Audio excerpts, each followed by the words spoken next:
Bien, amigos, es ya de rutina una frase que se usa mucho aquí en la revista y en los medios nuestros, que reza: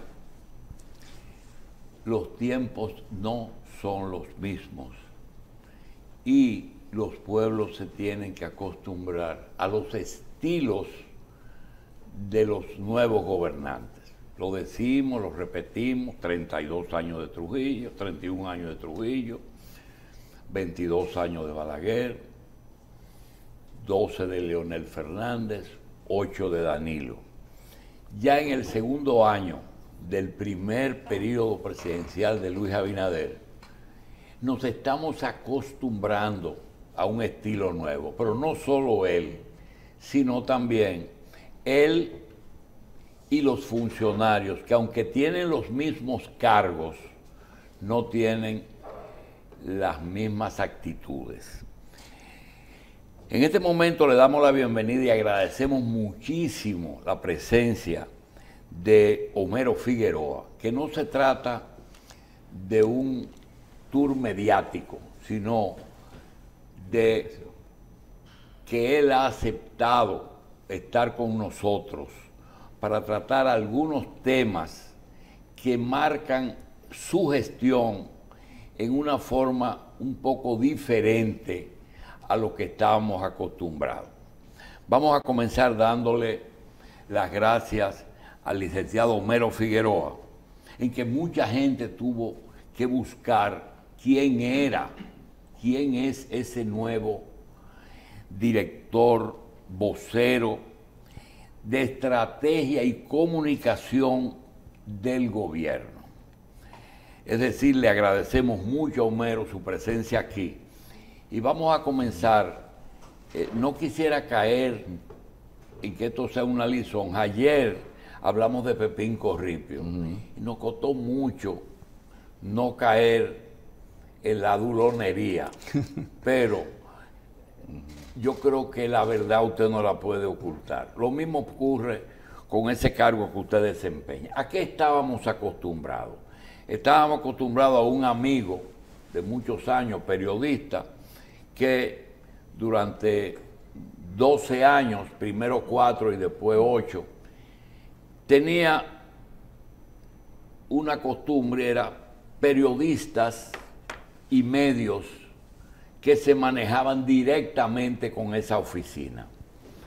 Luego vino el gobierno de Danilo Medina con 8 años y un buen director, una persona muy correcta, pero que se manejaban con publicidad. Ahora nosotros hemos visto que la situación de ustedes es difícil porque hubo una alianza en contra del gobierno que salió. Y mucha gente entiende que el compromiso del gobierno y de la oficina que usted dirige es muy grande frente a aquellos que cerraron fila con esa candidatura y van con sus recibos a que les paguen. Es difícil porque no es la línea ni es el lugar. No sé si les pagan o no, Homero, pero ahí no es que se paga. Realmente, ese compromiso electoral, no solamente con el PRM, sino con los aliados, ¿te ocasiona algunas dificultades en el ejercicio de tus funciones? Lo primero hay que decir es que nosotros llegamos al poder bajo la consigna de una palabra fundamental: cambio.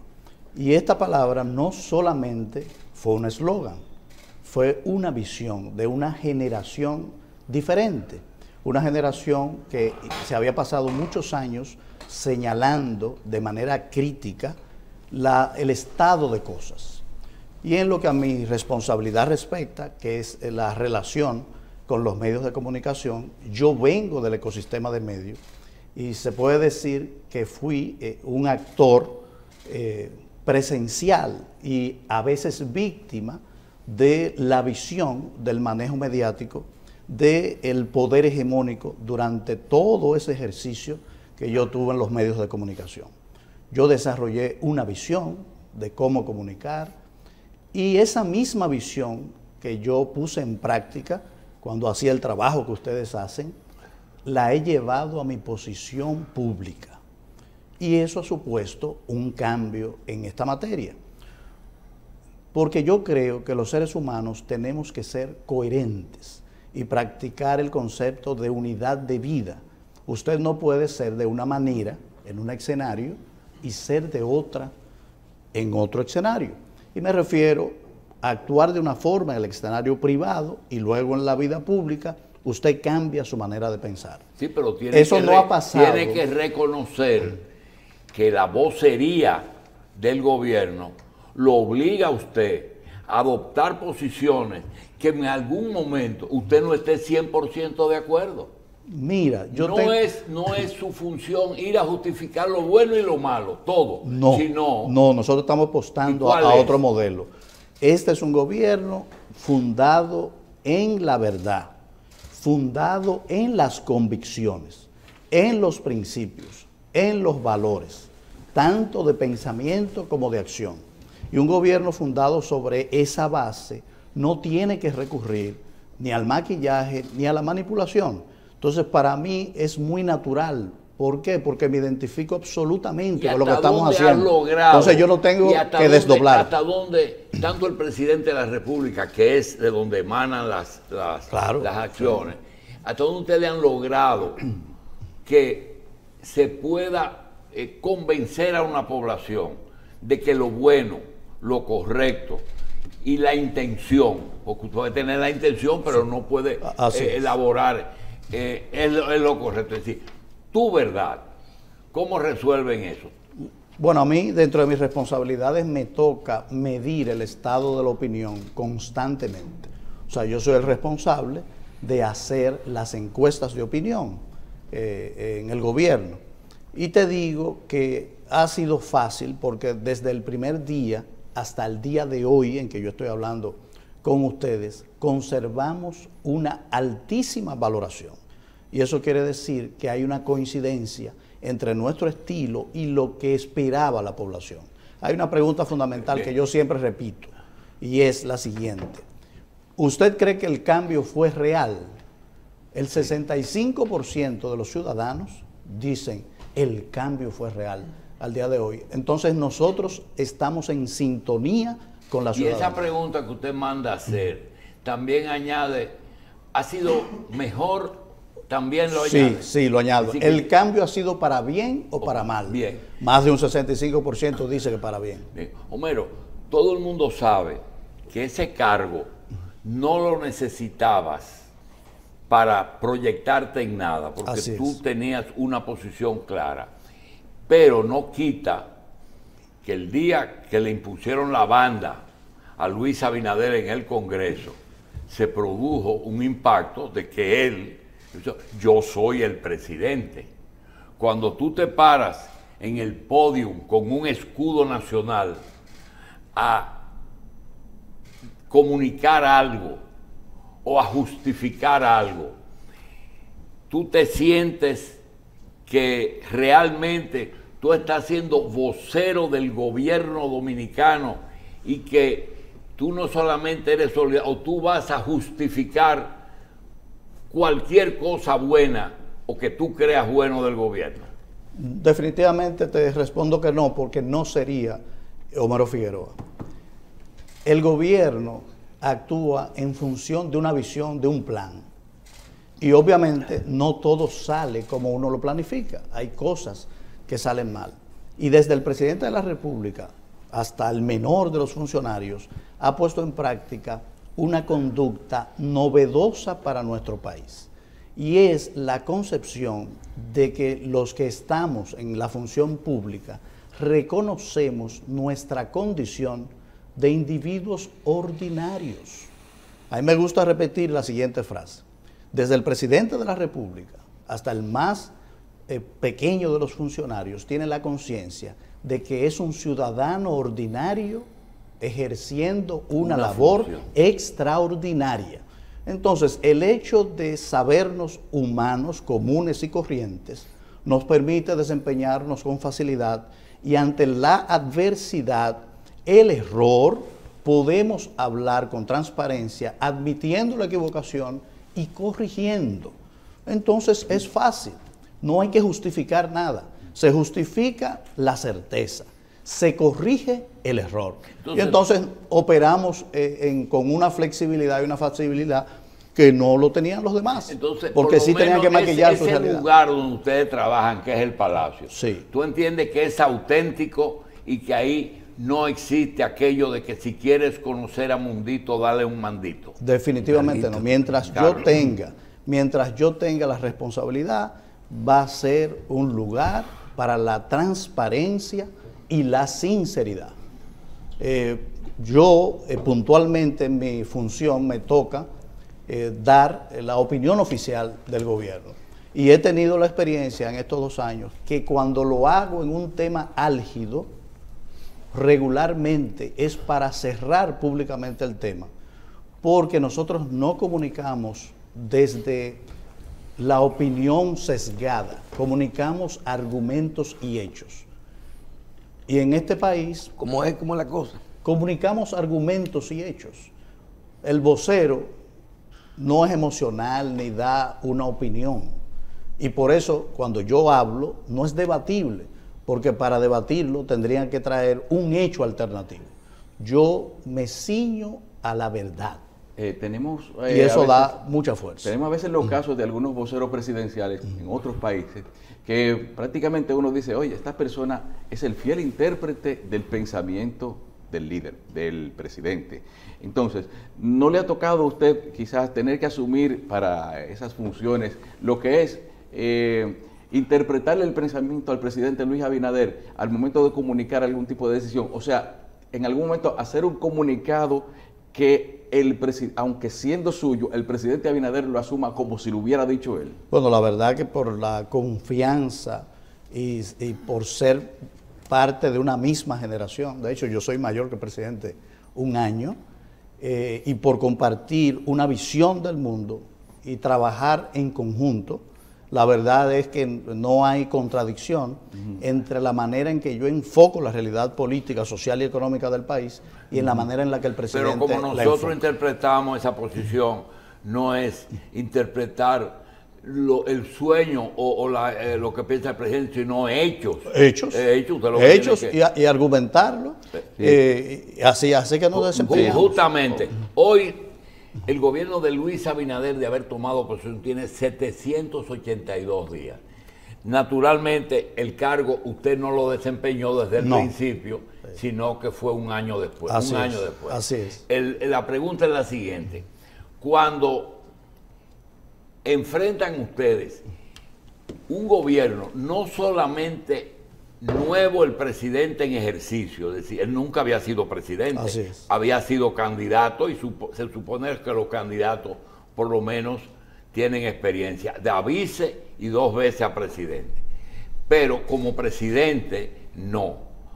Un partido que se acaba de desprender de otro, una pandemia en donde ni había vacuna ni había pruebas, una economía deshecha, hoy todavía no ha terminado la pandemia, hoy no ha terminado, a los 2 años y pico, un problema de una guerra que nos afecta en las áreas más álgidas, y todavía hoy estamos hablando, lo de Haití es constante, y él ha sido todo el tiempo, no podemos resolver el problema de los vecinos.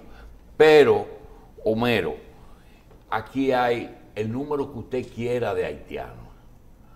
¿Quién es que tiene la responsabilidad de, como dice Félix de Sena, si tiras una piedra se le pega a un haitiano aquí porque son demasiados? ¿Quién es el responsable de llenar este país de ilegales y que por temor no se le dicen haitianos, se le dicen extranjeros? Hasta ahí se ha llegado.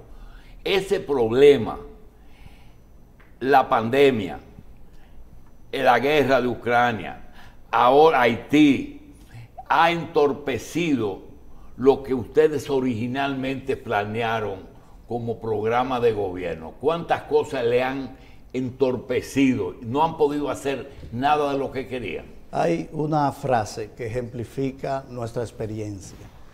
Dice lo siguiente: todo el mundo tiene un plan hasta que la realidad le golpea en la cara. Entonces, nosotros teníamos un plan para un país normal y llegamos al poder con un país totalmente en incertidumbre, un mundo volteado patas arriba, pero ha servido para demostrar la capacidad y la pericia gerencial en el manejo de las crisis. Este es el gobierno que ha enfrentado las situaciones más difíciles en la historia de la República Dominicana. Ningún gobierno había enfrentado una pandemia. De las 5 olas, 4 olas nos tocó manejarlas a nosotros, las peores, y salimos airosos. Tuvimos la capacidad de entrar a un círculo difícil, de conseguir toda la variedad de vacunas que la ciencia en 18 meses había puesto al servicio del mundo. Hay que recordar que el 70% de las vacunas en el momento más álgido de la pandemia estaba siendo administrada por los países desarrollados. Y fue el esfuerzo tesonero, la conciencia de que era la única salida y también la audacia del presidente de la República, que instruyó conseguir vacunas donde quiera que estuviesen y en la cantidad que fuere. Y República Dominicana tuvo el privilegio de ser uno de los primeros países abastecidos de vacunas.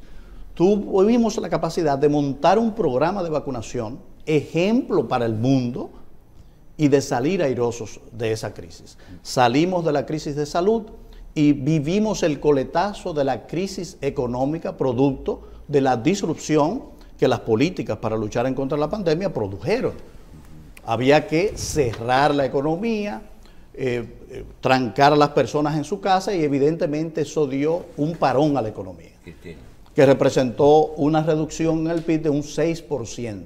Nosotros tuvimos que, a la vez que luchábamos por la vida de los ciudadanos, luchar también para salvar los medios de vida de los ciudadanos.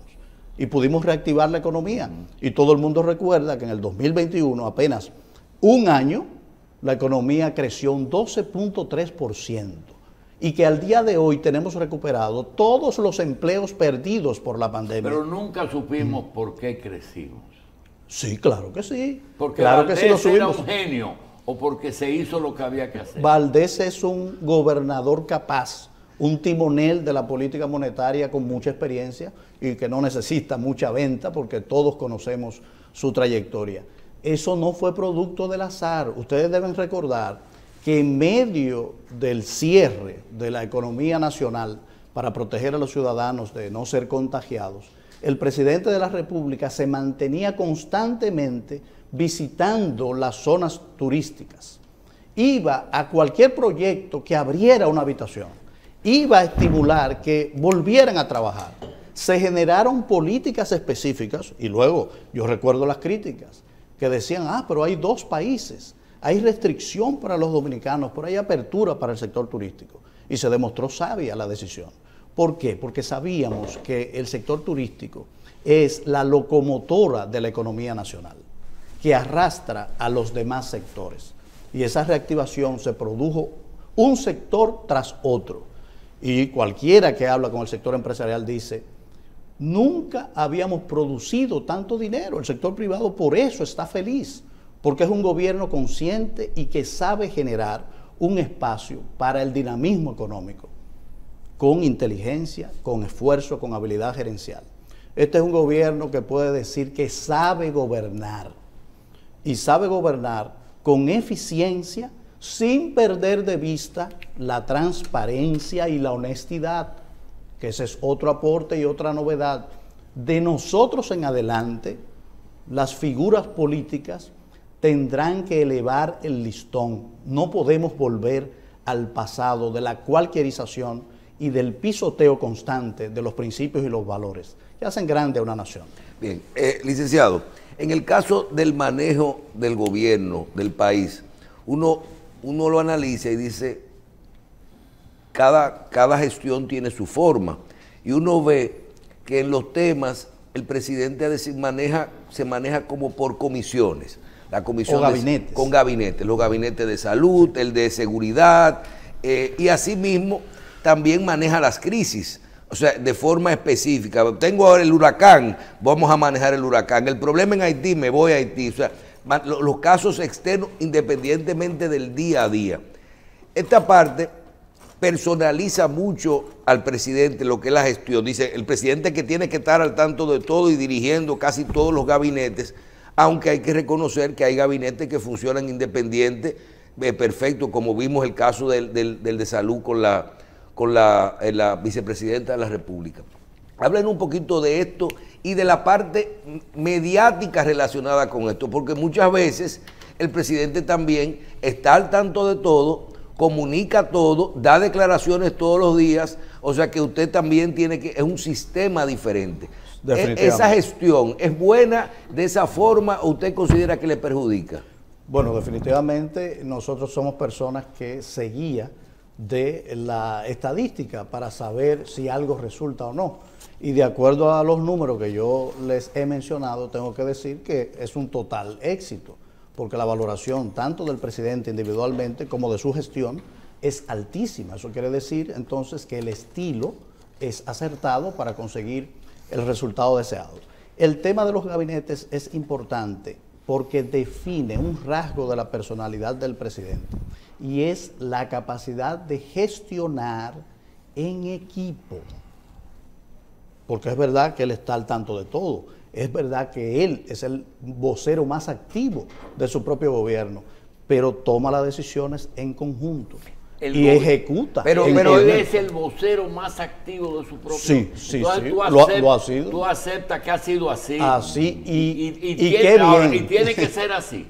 Sí, por un asunto de personalidad. la personalidad. Que él es demasiado vocero no, de su mismo yo entiendo gobierno. Que ha funcionado a la perfección y no aconsejaría lo contrario mientras funcione.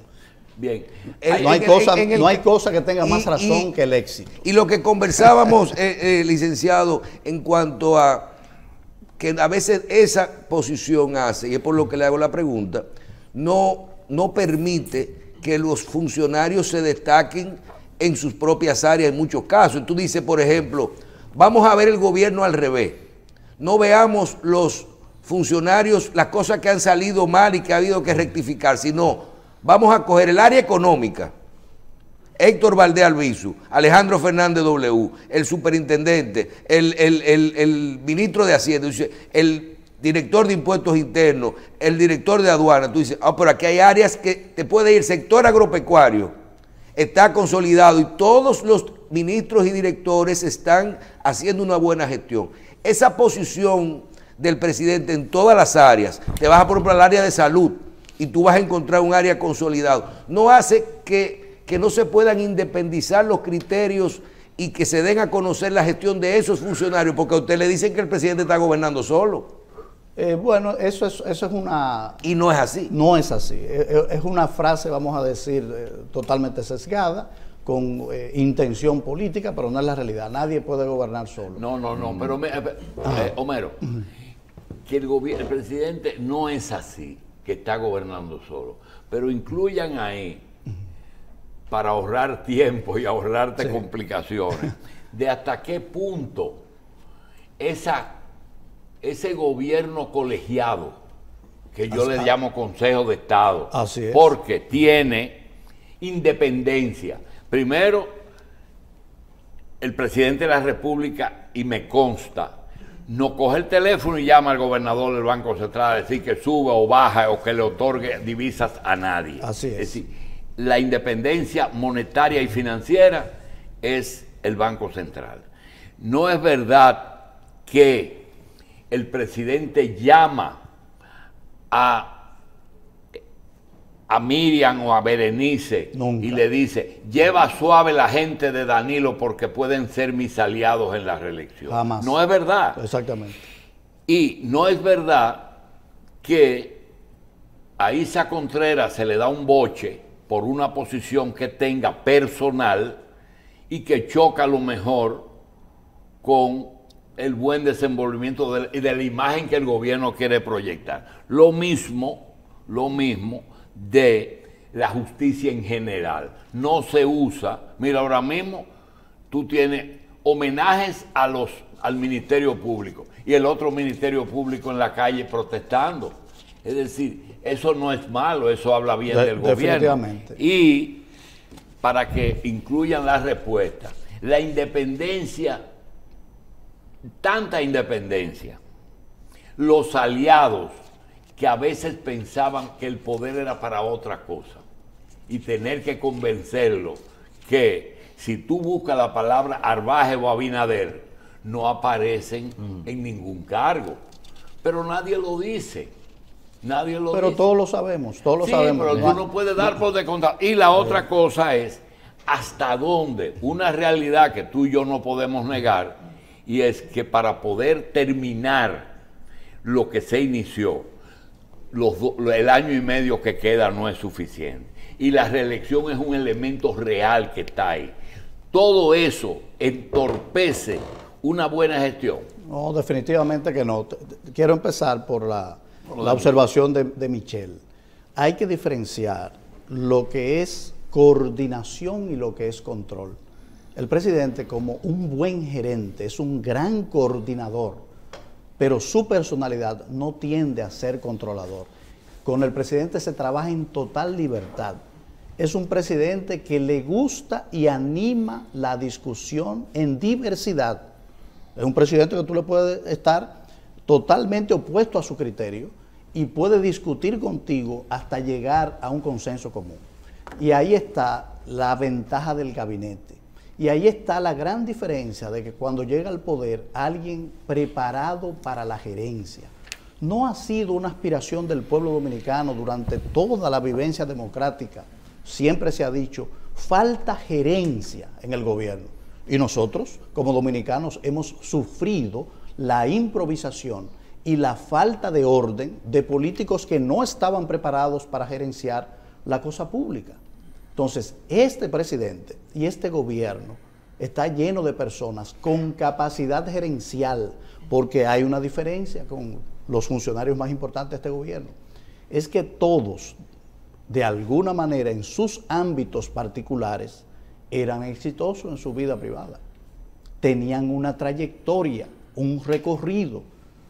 Tuve uno a uno los miembros del gabinete como profesionales, como ciudadanos dominicanos, y tienen una historia distinguida en sus áreas. Licenciado, usted ponderaba el éxito del gobierno en el manejo de situaciones muy complicadas. Así es. La pandemia, las consecuencias de la guerra, la economía se mantiene, no solo está estable, sino que también crece.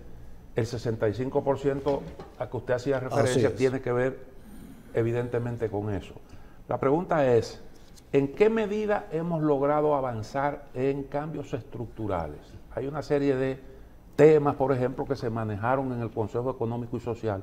No tengo información de cómo ha ido evolucionando eso y hasta qué punto ustedes se sienten satisfechos con el impulso de esos cambios estructurales. Indudablemente que no podemos sentirnos satisfechos, ni el gobierno ni el país, pero debemos entender que la falta de avance rápido en los cambios estructurales que le hemos propuesto al país y que ustedes saben que está en discusión en el Consejo Económico y Social una batería de reformas importantes, estructurales, en todos los ámbitos de la vida institucional del país que nosotros pensamos indudablemente en su momento introducir al Congreso. Pero esos avances se han retrasado producto de la situación excepcional que hemos vivido. Un país que usted lo toma encerrado y atacado por un virus mortal reclama una atención inmediata. Un país que luego de resolver esa guerra con ese enemigo invisible, que tiene que reactivar su economía porque está detenido, no le permite a usted una reforma de mediano y largo plazo. Usted tiene que manejar la coyuntura. Un país luego de salvar la vida de sus ciudadanos, de reactivar la economía, que se ve atacado por un choque internacional de inflación, usted no puede descuidar el presupuesto familiar que se consume por el aumento de los precios para atender grandes reformas estructurales. Usted tiene que darle respuesta a esa coyuntura. Y así podemos ir un problema tras otro. Y en la lucha con los problemas urgentes hemos sabido sacar tiempo para lo importante.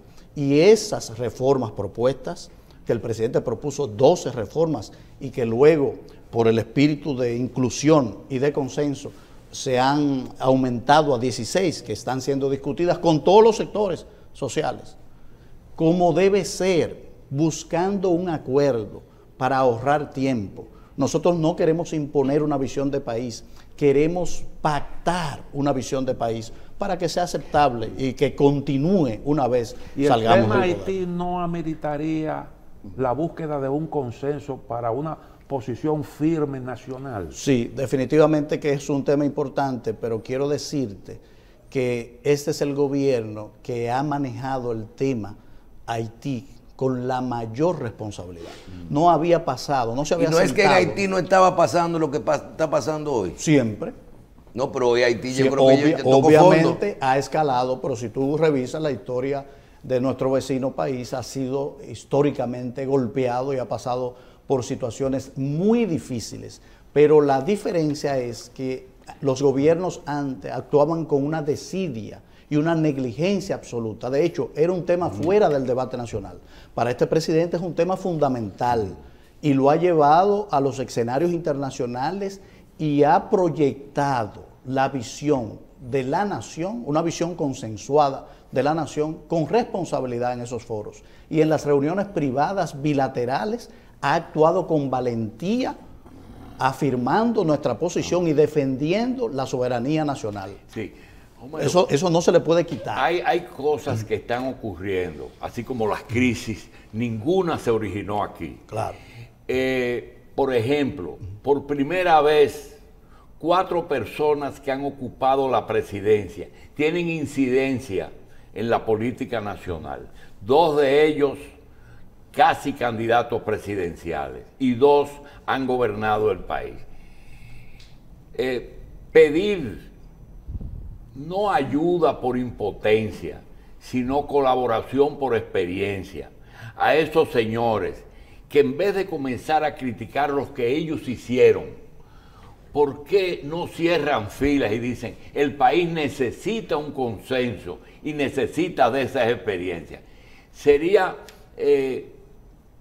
disminuirse mucho como gobernante, pedirle a esos 3 presidentes, expresidentes, que aporten sus conocimientos a la actual administración. Mira, hay que recordar en un discurso de campaña del otrora candidato Luis Abinader, en el momento en que llega la pandemia al país, que él le dijo a la nación y le dijo al mandatario de turno, estoy en disposición para que construyamos una agenda unitaria. Y recuerdo que la reacción fue nula, 0, no fue aceptada esa visión. El presidente cree en la unidad de la nación y lo practica en el consenso. Ahora bien, para que eso se produzca necesitamos actores políticos con una visión menos electoralista y más nacional. Sí, pero tienen que respetar al votante. Homero, no, pero quiero puntualizarte eso. Esos líderes que tú mencionas, eso fue con Danilo, todos están en campaña. Con Leonel Fernández. ¿Cómo es? Están en todos campaña. Están en campaña, pero todos están en campaña. Con Leonel Fernández. Llevamos 2 años. Todos los días dice una cosa a un aliado. Ustedes fueron aliados de él. Parcial. Táctico. Sin embargo, hoy tienen su peor. Es que la democracia es así. La democracia es así. Entonces, lo que ha faltado es amplitud y espíritu de colaboración en esos líderes que usted dice que han ocupado la presidencia. No tienen una conciencia clara del momento que vive el país y ponen sus ambiciones eternas por demás por encima del interés colectivo. Alguien que ha ocupado más de una vez la presidencia, ¿qué debería preocuparle? Poner al servicio del país su experiencia. Pero no. ¿Qué se hace? Bueno, la idea del eterno retorno. ¿Y ustedes la recibirían? Pero claro, y no son dominicanos. Y nosotros no nos sentamos con todo el mundo. Este es el gobierno más incluyente y que más busca el consenso. No creamos un espacio de discusión. ¿Y qué a veces conseguimos? Que se paren de las sillas Y se van, ¿por qué? Porque interpretan todo en clave electoral. Y no existe y la eso idea nosotros queremos en el acabar. sector que tú trabajas, de que el que gané fui yo y ustedes fracasaron y no tengo que asesorarme con ustedes. No, no para nada. No existe. De hecho, y voy a hablar por mi oficina. Sí. Para nadie es un secreto que la filosofía que desde allí ha emanado es amplia e incluyente. En esta oficina, en esta gestión, no se tipifica a nadie, y menos a los medios de comunicación, en función de preferencias reales o falsas o supuestas. Nosotros estamos apostando al fortalecimiento del ecosistema de medios, todos, sin mediciones, sin sesgos. Absolutamente todo el que me ha visitado y pide una cita, encuentra mis puertas abiertas y puede hablar conmigo. Homero, como usted tiene a su cargo también lo que es la medición de la opinión pública, quisiéramos a ver cómo usted se lleva de cómo se salva usted o cómo se vacuna, vamos a decir, en cuanto a eso que tiene que ver con el manejo de la opinión pública, la forma de influenciar a veces mediante la creación de tendencias, porque es bien sabido que aquí hay grupos políticos que tienen una buena plataforma que se dedica a incidir en lo que es la opinión de la gente, quizás poniendo temas en la palestra. Y además también queríamos saber, además de cómo maneja eso, si el gobierno es más reactivo que proactivo en cuanto a lo que la gente piensa que debe hacerse en un momento determinado. En cuanto a eso de opinión pública. Voy a empezar por la segunda parte, porque creo que es importante definir eso. El gobierno se maneja a doble velocidad como cualquier ente inteligente. Un ser humano debe ser tanto proactivo como reactivo. Y una de las características que hacen exitoso a este gobierno es que no duerme los problemas. Era histórico aquí que se convertía un tema en debate nacional y todo el mundo estaba esperando la reacción de las autoridades, y la reacción era el silencio, la indiferencia ante el problema. Este gobierno prevé los problemas e inmediatamente actúa, va adelante. Y cuando surgen, porque surgen de repente, también los atiende inmediatamente. O sea, somos proactivos y somos reactivos. Proactivos en la calma, reactivos en las dificultades. ¿Y las tendencias? Homero. Nosotros utilizamos todos los mecanismos que el mundo moderno de la comunicación nos permite y estamos organizados. Lo que no utilizamos son mecanismos artificiales. De mi oficina no se gasta dinero en eso. Bien. En bots y eso disparate, yo ni sé cómo funciona. Está bien. Creemos en las personas. Hay una experiencia que por lo menos yo la asimilé en una reunión de medio tiempo de la Sociedad Interamericana de Prensa, en que le cabe bien al gobierno conocer eso. Decías que la gente que están gobernando, por lo menos el presidente de la República y la dirección que usted tiene, están conscientes de que esa es una situación que ahora hay que hacer lo que hay que hacer, pero que un día eso se termina, ¿verdad? Y en esa reunión se invitó a Bush padre y le preguntaron cuál era su mayor experiencia como presidente. Y él dijo, por cierto, que esa reunión tuvo dos objetivos. Una dirigida a escuchar a un expresidente y la otra dirigida a resolver un problema con el principal medio de comunicación de Puerto Rico, El Nuevo Día.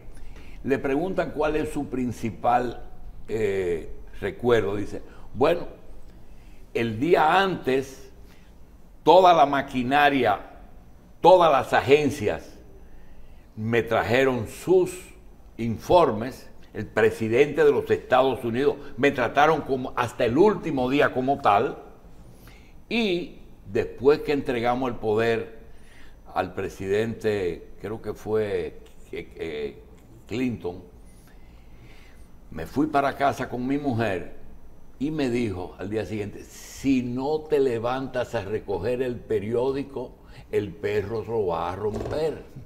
Y volví a ser el que siempre fui. Eso es algo que tú mencionaste y que parece que ese es el espíritu del presidente y de algunos de sus colaboradores. El otro es que en este país y en Puerto Rico en esa época, el gobierno era el principal proveedor de publicidad y todo se le daba al Nuevo Día. Y el Nuevo Día, que era el principal, no estaba ayudando mucho al gobierno creo que era de Barceló en esa era, de Barceló padre. Y resulta que ese medio se creó un medio paralelo para poder contrarrestar, pero no pudo. Y tuvieron que ponerse de acuerdo con el Nuevo Día porque el gobierno es el principal comprador, el principal pagador, como es aquí. El hecho de que el gobierno es el principal pagador y el principal consumidor aquí, ¿es un problema o es una ventaja que tienen ustedes? Dependiendo el actor que tenga el poder de decisión. En el pasado, la fuerza económica que tiene el gobierno hacia el ecosistema de medios en la República Dominicana se ejercía para controlar. En nuestra gestión queremos absolutamente todo lo contrario.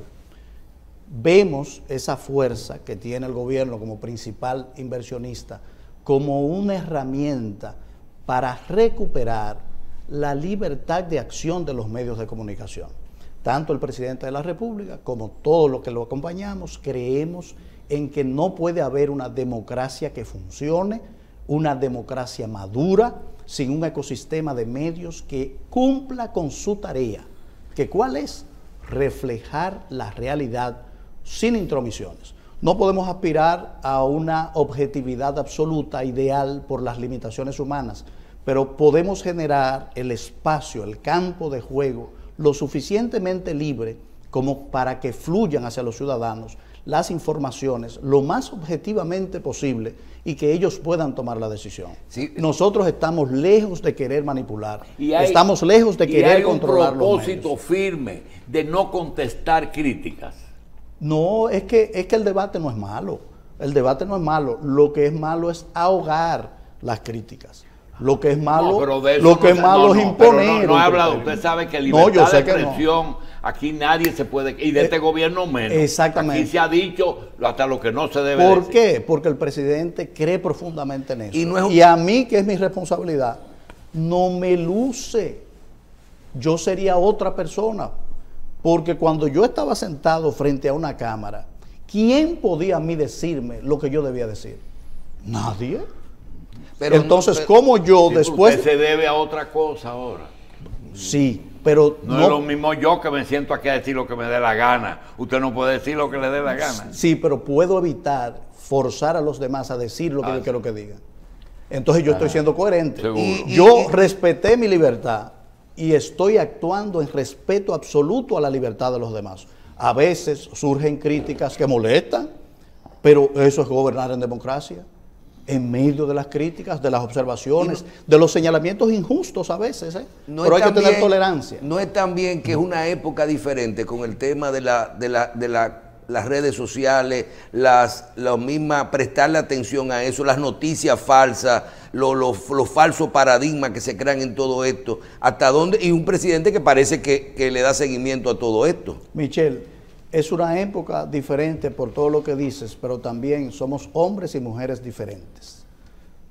Y ahí es que está lo que el país tiene que valorar, lo que ha significado, lo que yo llamo un parteaguas con la historia política nacional del 2020 en adelante. De aquí en adelante se requiere autenticidad y verdadero compromiso con el interés nacional. El problema final el último de los problemitas que hemos tenido en estos tiempos, el huracán, en lo personal me impactó porque uno que vive en Santo Domingo a veces no sabe realmente la magnitud en lo económico, en lo agropecuario, en la vivienda, en muchos sectores, lo que ha pasado en este país. Vimos las informaciones y la estadística, el costo, lo estimado de todo esto. Háblenos un poquito de cómo se ha manejado, cómo va el seguimiento a este problema que está abierto prácticamente. Así es.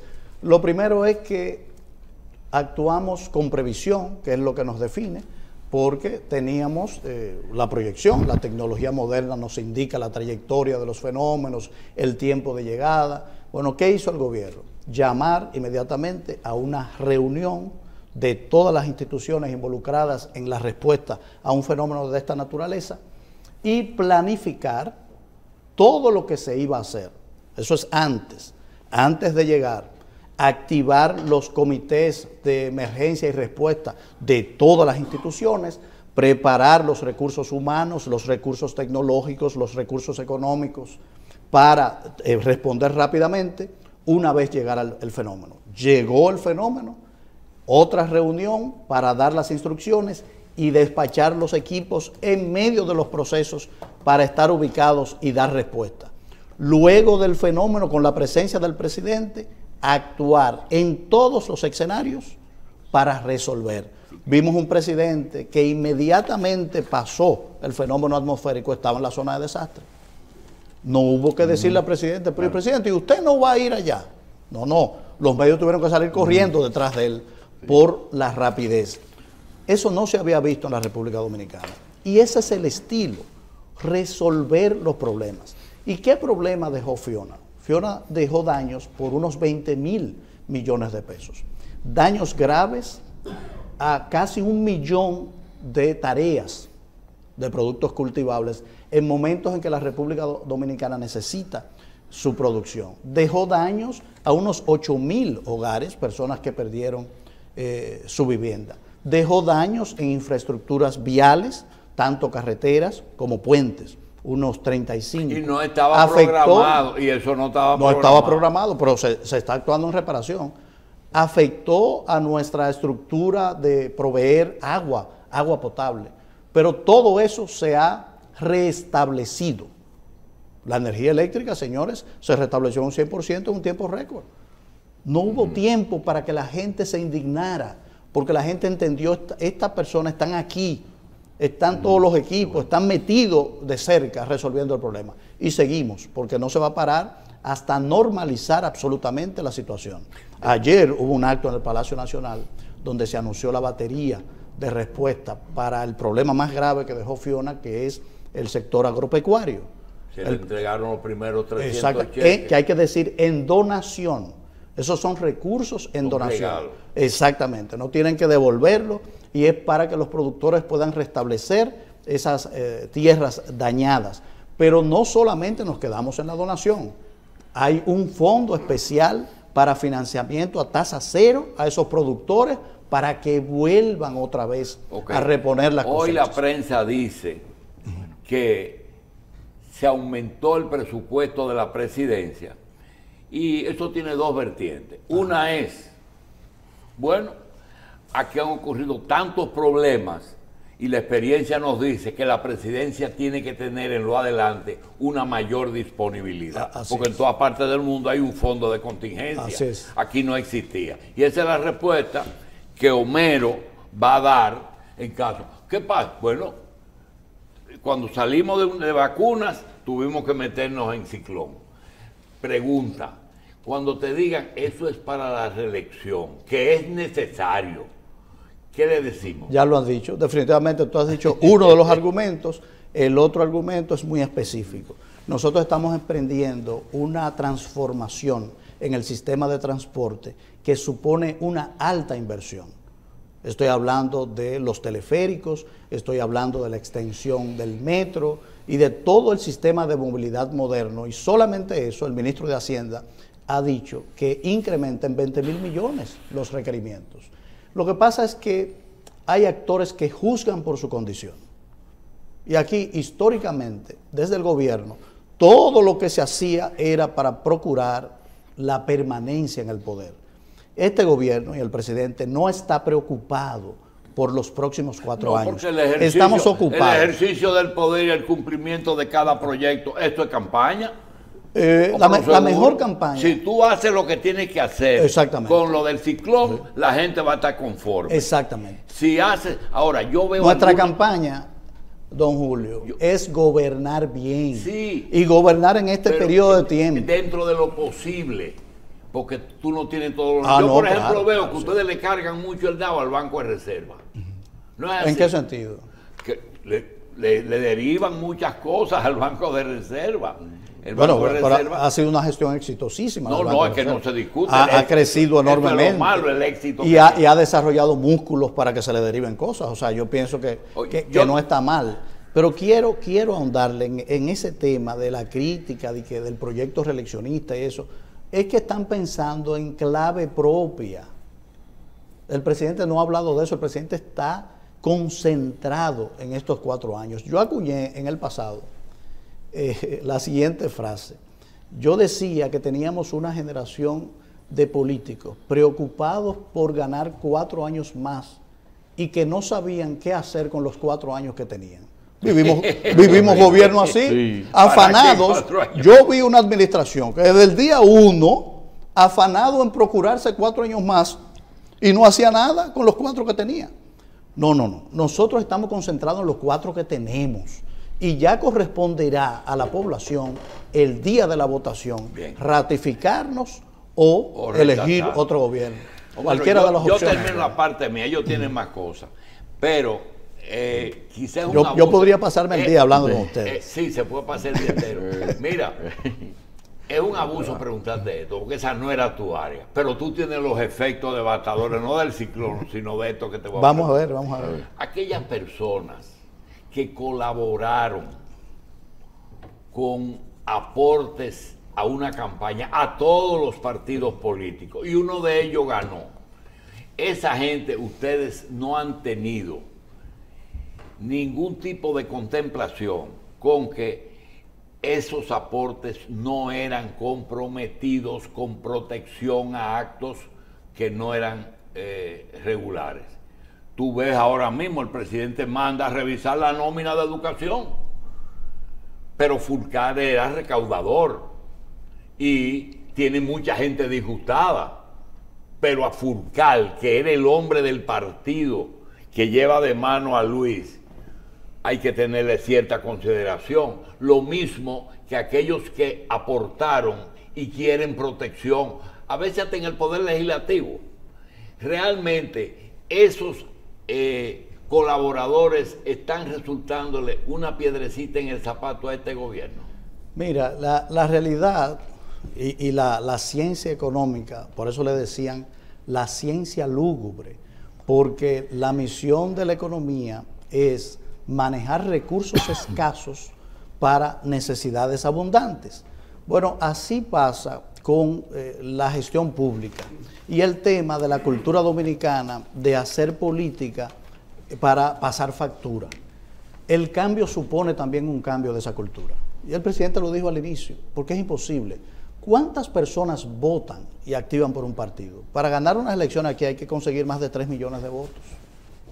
¿Cuántas posiciones disponibles tiene el Estado dominicano? El Estado como un todo, sí. Dije Estado. 710,000. ¿Cuántas? 710,000. El Estado, no el gobierno. El Estado. Sí, el Estado, metiéndolo, con los 3 poderes. Sí, correcto, metiéndolo todo. Entonces, ¿qué significa eso? Nunca los espacios serán suficientes. Entonces, hay que cambiar la filosofía de ver la política como una actividad mercantil, de que yo me esfuerzo por una candidatura y tengo que recibir algo a cambio. Sí.